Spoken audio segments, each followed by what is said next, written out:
Hi, I'm Aldo. Welcome to Plays the Thing, the channel where I share my experiences prepping and playing tabletop role playing games. This is the next in my series on the Sentinels of Justice, which is that superhero game that I'm running using the Champions Now rules. Champions Now, of course, is that superhero role playing game written by Ron Edwards and published by Hero Games. All right, so a little bit of review. In this series so far, we have covered how a game master uses Champions Now's two statement rule to kick off a superhero game.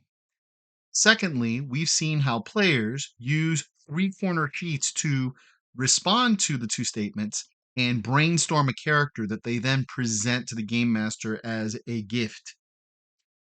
Then we saw how those character concepts look when they are fully articulated onto hero sheets. Today, we are going to talk about the step just before play, which is when the game master builds the now so that they can start prepping and running their first session. Okay, so if we have to build the now, what is it?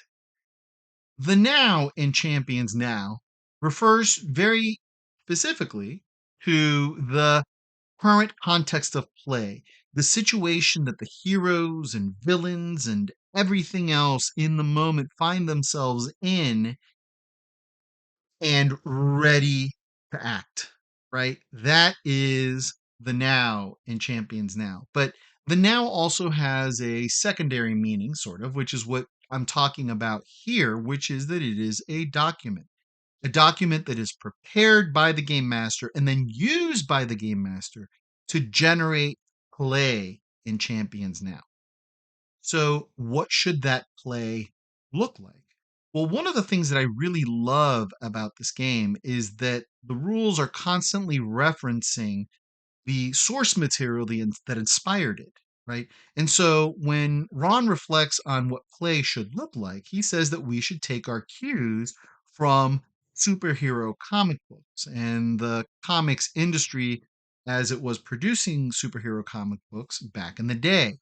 But it's not the comics industry writ large. It's a very specific moment in the creation of superhero stories, and that is not the 1930s, right? Ron notes that from the 1930s to the mid 1960s, superhero stories, although cool, were basically one shots. They were one offs. They were self contained, and the actions of a particular issue didn't have consequences that usually carried over into the next issue and into the next issue, into the next issue, except in maybe the most superficial of ways, right? So there wasn't that drive moving forward, right? And he notes that from the mid 1980s and after, we have a different situation where we have, stories that run over long arcs and definitely build one on the other, and there are these superheroic sagas. You might think of the Crisis on Infinite Earths, or you might think of Secret Wars, or Flashpoint, or any other one of a number of these kind of big events in comics that we can talk about. But this is not what Champions Now is driving at either. See, um, in these kinds of superheroic sagas, these are very pre-planned, editorially controlled events that have been projected, by committee into some sort of 12-story arc. And you have all these other, superhero titles that might be going on at the same time with creative things that have something they want to do, but all these titles have to bend often very artificially towards the big event that is going to define the company's product output for that year. And that sort of pre-planned, pre-plotted thing is not what Champions Now aims at or aims for. Instead, Champions Now is drawing its inspiration, and Ron would say, and I think very accurately, that the original version of Champions edition, Champions first through third edition, were all of them were drawing their inspiration from the comics of the mid 1960s to the mid 1980s. And this was a different thing. You didn't have editorially plotted arcs of comics. Instead, you had creators working in collaboration and often unpredictable relationships that were um, producing stories that had consequences, which then would build in the next um, issue, and then build in the next issue, and build in the next issue, not in some sort of pre-plotted way, but almost as a reaction to what was just produced, which then led to another story, and then led to another story in a much more spontaneous and unpredictable fashion, right? And Ron would contend that that gave these comics a certain charge, a certain thrill, a certain unpredictability that was just very captivating. And this is what Champions Now aims to reproduce. So if we are meant to draw inspiration from the comics of the mid 1960s and mid 1980s, what should play look like? Well, the answer that Champions Now gives us, that the rules give us, is that in play, whatever happens should have consequences, and it should fuel development. Now, a lot of folks are going to read that and say, well, of course, right? Whenever we role play, characters do things. There are unpredictable consequences, and yeah, of course, they have an impact on what's happening. But I think something to maybe keep in mind is that often, at least in terms of the stuff that is produced for us to consume and then use at the table while playing, we have a culture now that might be very plot point oriented, right? Well, we are buying um pre-prepped plot point campaigns that are supposed to take us through a chain of events to lead us to a big bad at the end of whatever arc, right? Or we're purchasing very full pre-written worlds of adventure that give us all the various organizations and relationships and things that then we're supposed to kind of riff off of. And all of those things mean that, you know, yes, characters take actions and they have some sort of impact. But oftentimes, after that impact is had, it's very quickly folded back into the plot point to move us from this event to this event to this event to get to that end. And that's very different than to say we don't have an end. We don't have that plot point plotted out. Instead, the actions and the consequences of the actions that the heroes generate are the engine of development. And so, therefore, since we don't have a plot point to aim towards, this engine is roaring and it's taking us where? It's taking us into unknown future. An unknown future. We don't know where it's going to go. It depends on what's happening in the moment. It depends on what is happening now. And that will determine what happens next, right? There is no planned structure. Now, Ron, I don't think says that this is the methods that he's providing in Champions Now are the only ways of getting to that type of play. I do think he is saying, I've developed a method that I think encourages that type of play. And that's what really, one of the things that really turned me on about this game. I was like, yeah, I really want to try these methods. And my entire Sentinels of Justice campaign is an experiment to see how these methods work. Okay.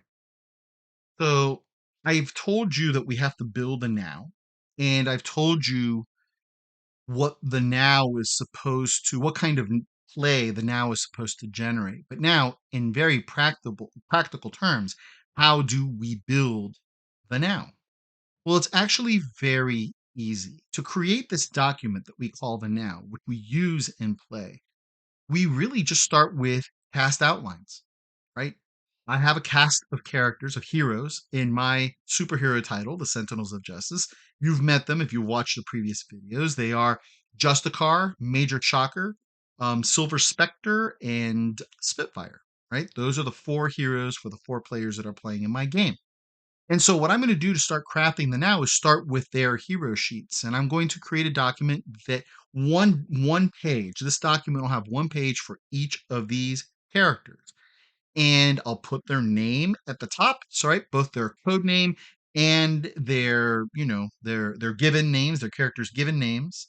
And then I'll start populating this document with details. We're talking about bullet points here, little phrases. That's all, right? This will include relative identity terms, right? What is their profession? How do they identify either in terms of their gender or their sexuality or their ethnicity or their race? Not all of those things in this kind of like uh you know uh, uh mechanical kind of form kind of way, but rather the ones that the aspects of their identity that we know the heroes care about because we see it on their sheets, right? We will populate this with the names of people and locations and institutions and groups that play a role in the heroes' lives. Maybe they have beef with a certain organization or group, or maybe they are a part of or members of a particular institution, or maybe they hang out and really operate in a particular location, or they own a business that in some way becomes important to the situations of play, right? Whatever that is, I will include that stuff on this cast outline.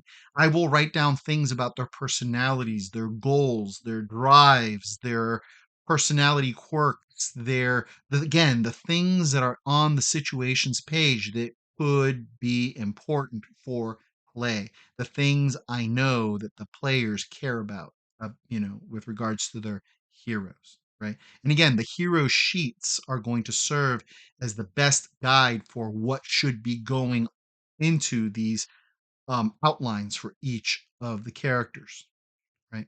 And I might, after I've written down all of the stuff that pertains to their characters, and by the way, I haven't said anything yet, but about this, but also this includes details about the fantastic and science fiction origins of powers, and the groups that I'm talking about could be pantheons or the lost city of Atlantis or whatever it is. Those could be locations and groups and all of that, right?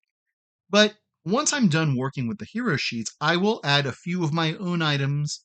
Maybe, not necessarily, but maybe. If I get a hero sheet that tells me hunted by the mob, and I happen in my own prep, as I was waiting for them to turn in their three-corner sheets, I was kind of doodling my own contributions, and I happen to have detailed a mob boss. And here's a sheet that's asking for the mob. Then I might include a note about that mob boss under the cast outline for that character, or the notes for that character, right? So I'm going to do this for each of the characters in my game. Right? What about format? What should we be aiming for here in terms of format? Well, first thing that Ron says is like, look, game masters do this kind of stuff all the time. Actually, he's encouraging us to do it, and he's gonna encourage us that we use it in a particular way. But people have their own way of keeping notes about characters, um, and there are many different formats. And he would say any format works, Venn diagrams or whatever. He has his own format that he uses, and I've adopted his format mostly because I'm always curious and adopting new methods, and I wanted to see how his format worked for me. So when I show you my cast outlines in a moment, they're going to be very similar perhaps to the ones that he creates with a few minor differences. But he would say any format works. However, even though any format work, there are certain qualities that he really says that the now should have for a Champions Now game. The now should be a list rather than a prose story or an essay. This is not about the game master crafting the great American superhero novel, right? This is not about the kind of work that is involved in crafting a full prose story or an essay. This should be just phrases, notes, bullet points. Why? multiple reasons, but in part because you want this document to be casually accessible. You want it to be readable without having much concentration. In the middle of play, I should be able to pick out Silver Spectre's feet, glance at it, see what I need, and also be ready not just to read it and to refresh my memory and use what's there, but I should also be able to easily annotate it during play. Because again, if we're playing a game where there are consequences, sorry, there are actions that have consequences. Well, if Silver Spectre takes an action, I'm going to want to immediately annotate, like, you know, what that action was on the now, and question mark consequences. We'll see, right? But I want to be able to flag that it's something that I want to be able to refer back to later, because I mean, if not in the moment, but even ongoing, that's going to be something I want to refer back to, right? So it should be easy to annotate during play. By the way, in addition, even if it's not related to an action, there might be just details that emerge through play, and you'll want to, you know, annotate the now as those details emerge. Or sometimes the game master is directly asking questions of players, to flesh out, or clarify things that they need fleshed out or clarified. And so those become annotations. And again, if you have some big 5-page text document on each character, good luck annotating that and wielding it during play, right? So it should have these characteristics, and it should be easy to look back on. And I'm going to get this a little later. We're not throwing away the nows. The old nows remain, and we'll talk a little bit about that later. But you want to be able not just to have an appreciation for the now, which is what is happening now, but you also want to be able to look back on what was the now in the past. All right, so that's what we have to say in terms of format. So now that we've gotten that out of the way, let's take a quick look at the cast outlines for the heroes that are in my game. I'm not going to sit here and read them to you, but I'm just going to point out a few things. First, and this is something that Ron does not do in his now, but I need to do it just because of the way my brain works. I've chosen to make all my headers blue because I need to be able to jump from category to category. And if it's all in black, I can't parse them. So I've made the headers in blue. Need to know something about Justicar's motivations? My eyes go straight to motivations there. Need to refresh my memory about something related to his powers and abilities? My eyes go directly to powers and abilities. Right. You'll also note that this is the now 1.0. That means that this is the now that I brought to my first session. Okay. And then, other than that, if you look at this and read what is here, you'll see that this is basically the information that is drawn from the hero sheets, right? It's kind of a summary of the important things on his hero sheet, the things I know that Justicar's player Dan wants to be a part of the play experience. I've just listed them here. There are a few things that are defined here that weren't defined before, I think, but otherwise, it's really just a summary of his hero sheet. Now, you'll also notice that there are things that are in red, and this is something that Ron does do.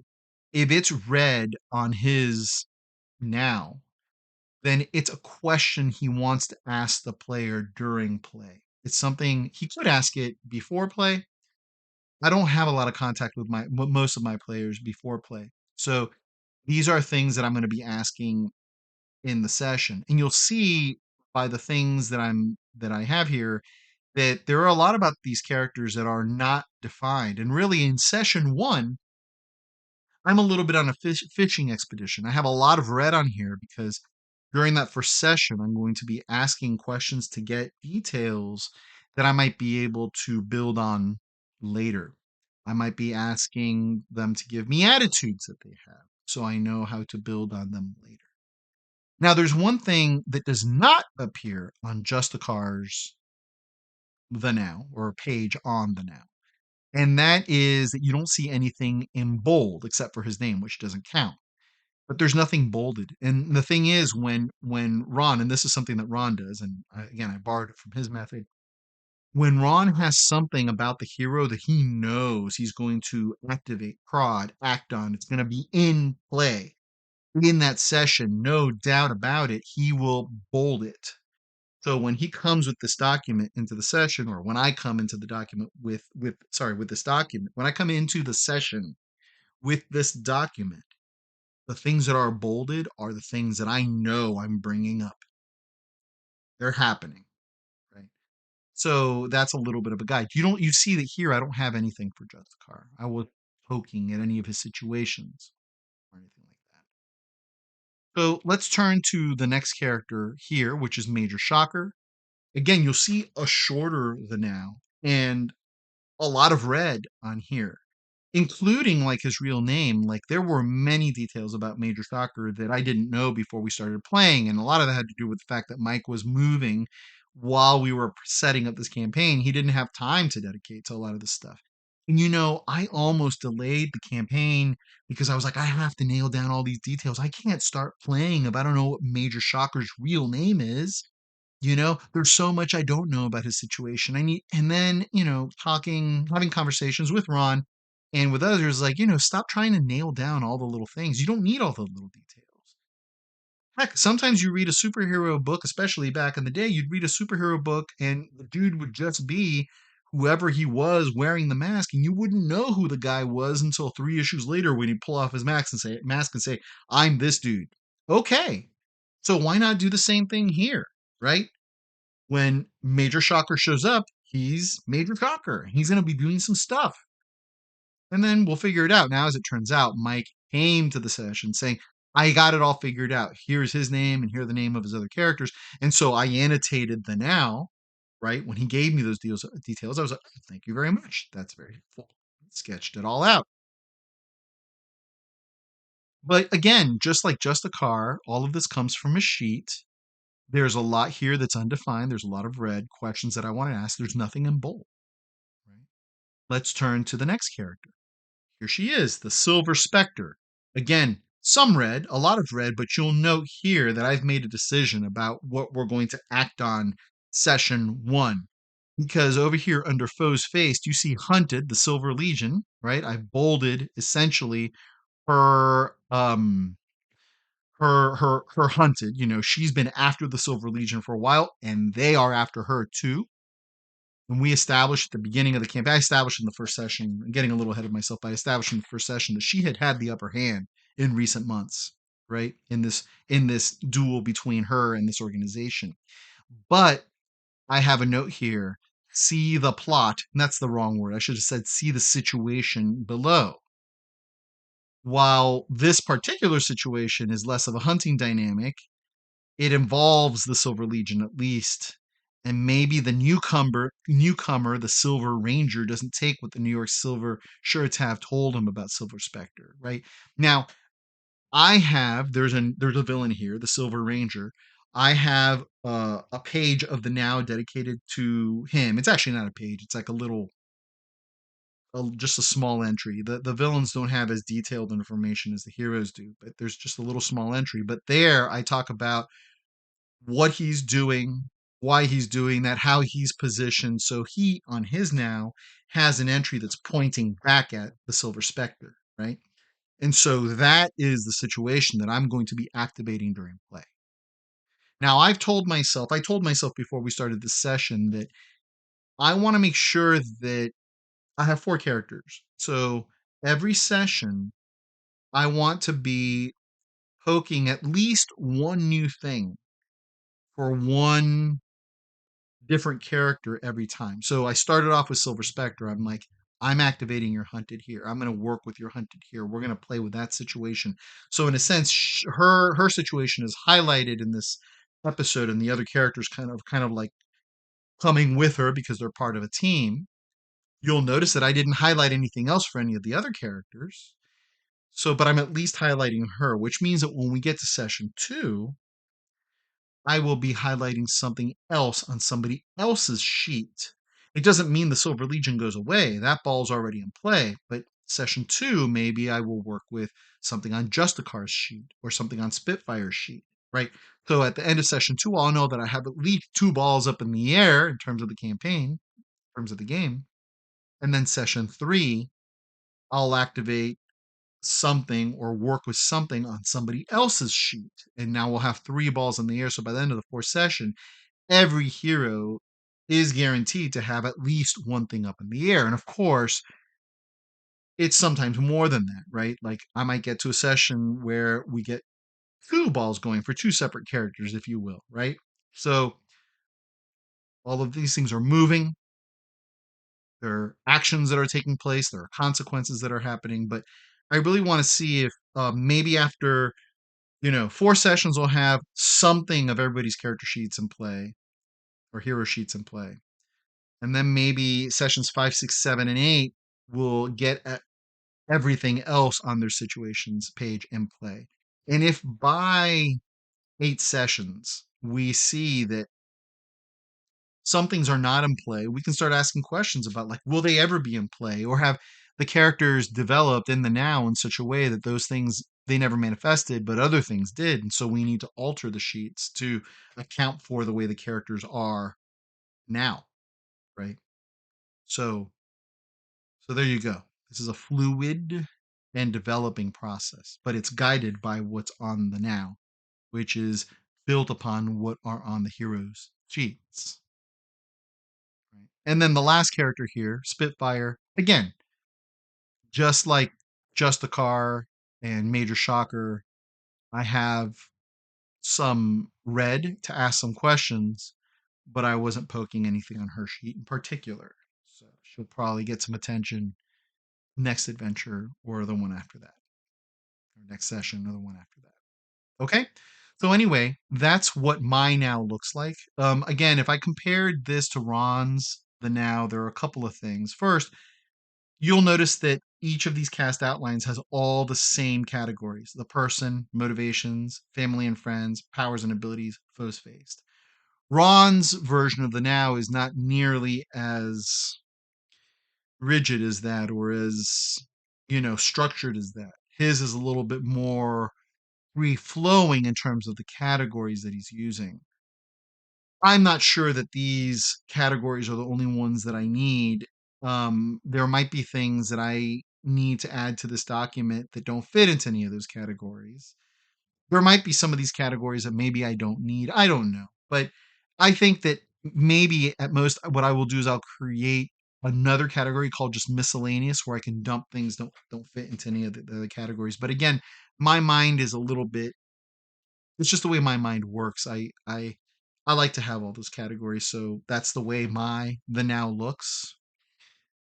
Is there anything else I need to say about this? I don't think so. I think the only other thing I would say is, again, this is the first session now, so the characters haven't acted yet, right? So this version of the now 1.0, is very much just a summary of what's on their hero sheets. That's going to be very different after the first session of play, because they're going to have acted, and that'll already start to transform things. All right. So, what about after session 1? Well, like I've been hinting at, we're going to add and we're going to alter the now. We're going to add to it, we're going to change it, right? How often? I've already basically spoken to that. I'm going to do it every session. After every session, I'm going to do it. And in fact, the way that I do it is this: it's a little different, I think, that Ron does. At least Ron doesn't talk about the now 1.5 versus the now 2.0, right? But this is the way I do it. I generated the now 1.5. Sorry, I generated the now 1.0. I've annotated that during play. So after play, what I do is I take the now 1.0 and I turn it into the now 1.5. And in the 1.5, I incorporate all of the annotations that I made into the document. That becomes the now 1.5. And then I look at the now 1.5 and I use it to prep the now 2.0. And the difference between the now 1.5 and the now 2.0 is that the now 1.5 will often have the actions that occurred recorded. Such and such spoke, talked smack about such and such to their face, or just the car punched out the Silver Ranger's teeth, right? So the actions are recorded in the zero point 0.5 version. And then the now 2.0, the one that comes after that, will be me modifying the now 1.5, let's say, to speak to the consequences. Because just the car punched out the Silver Ranger's teeth, the Silver Ranger is going to take this action. This is what he is going to do next, right? And that means when we start session 2, the Silver Ranger is going to be headed towards something because of that action. That doesn't mean he's going to get there, because during play something might knock him off course, right? But he's got a direction and he's moving. And maybe just a car will cross paths with him again before that happens, or maybe not. Maybe just a car's going off doing something else while this is going to happen. We'll see. Okay, so that's how I do it. Again, that's a little bit different than what Ron doesn't talk about, those 1.5, 2.5 steps. I do that. Remember, you're not going to replace the old nows. They're going to go at the bottom of the stack, and the new document is going to go at the top. Because what happens then, if you've played 10 sessions, you have like a stack of 10 documents. And going back and looking at those earlier documents, it kind of like going back and reading the back issues of the comic books again, right? You can go back and see what it was like in issue number 2 before you got to that thing that surprised you in issue number 12. And that's really, really cool. So you're going to layer them rather than replace the old documents. And remember, the now is the file that's on top. It's the newest file. The old files are no longer the nows. So when you look back on this accumulated, ever growing stack of documents, what will you see? What's the utility of having them? Well, first, you're going to see what Ron calls the physical and social ecology of immediate about to play, right? What does that mean? That means that each the now, right, is a snapshot of all the different factors and all the different factions and all the different individuals that are positioned in relation to one another, nested in the bigger context and about to act. Those, like I said, for me, the 1.5 document is the action. But when I look at, the now 2.0 or 3.0 or 4.0, whatever, wherever I am, whatever session I'm at, I see the movement, the action that people are taking towards something or another, right? The stuff that's about to happen, prime to happen. We'll see what happens. Okay. You'll see the previous outcomes consequences, which helps us to see this other thing. You see the wants to and about to statements there. So again, that thing that Silver Ranger was going to do. Well, here I can see it in the now. And I can see how it changed from issue to issue, or how it escalated as he continued to pursue something, right? I will also see dynamism and motion, right? If I take the now and I see that there's an action, and I start thinking about the consequences, I'm not just thinking about the consequences for one character, like maybe Silver Ranger who got his teeth punched out, but I'm thinking, okay, how are the police going to respond? How is the press going to respond? How are other players or other organizations or other entities that are positioned in this, how are they going to respond? Right? So there's a lot of movement that you're recording as you go, right? So you can look back and see that dynamism and that movement. And finally, you see Ron calls the collective naturalism, and also the fantasy and the science fiction elements that are being added through play, right? And these start to build on one another, right? So for the collective naturalism. These are kind of like the mundane. They're all drama filled, but maybe the non-fantastical elements. So your character is at a Starbucks and is standing in line and sees the district attorney that is an ex-lover, but also happens to be on a case that involves the villain that defeated you last week. And now you're standing in line, both waiting to get a latte, and you have to have an interaction. What's going to happen, right? That's a situation that's wound up with possibility and the possibility for drama, be it low key or explosive, but it's kind of like a slice of life moment, right? You're just at the Starbucks standing in line, and here you have it. What happens? Right?